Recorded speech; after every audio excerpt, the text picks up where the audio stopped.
Assalamualaikum dan salam sejahtera semua. Pernah tak korang mengalami situasi seperti ini di mana flexible hose pipe mengalami kebocoran menyebabkan tekanan air di kepala shower menjadi slow, mandi tak puas dan tidur malam tak lena?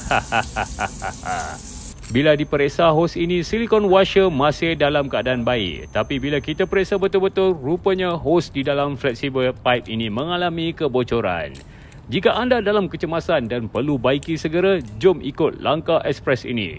Mungkin ada di antara anda yang susah nak keluarkan hujung hos ini. Anda boleh cuba cara ini. Mula-mula congkir perlahan-lahan bahagian ujung insert fitting ini. Saya gunakan parang tumpul, tekan perlahan, sikit-sikit dan hati-hati.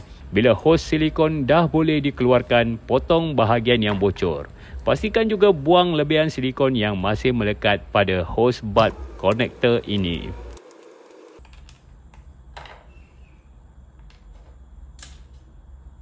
Untuk pasang semula, saya panaskan sikit hujung hos dan kembangkan sedikit lubang hos silikon. Lepas tu, masukkan semula ke konektor yang sudah kita bersihkan tadi.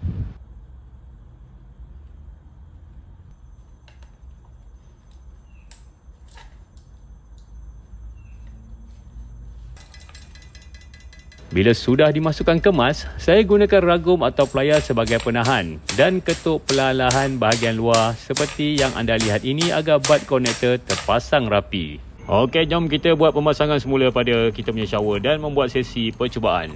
Untuk pemasangan ini tiada tool yang diperlukan. Kita cuma menggunakan kekuatan tangan untuk mengikat kedua-dua bahagian skru shower ini.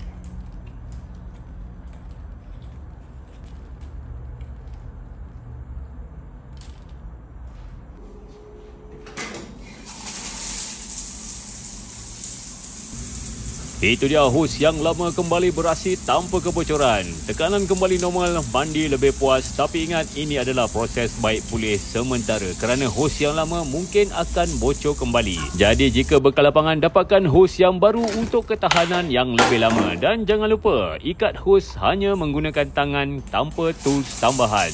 Dan yang paling penting, tidur malam lebih selesa tanpa kebocoran. Jangan marah ya. Okey, selamat mencuba. Terima kasih.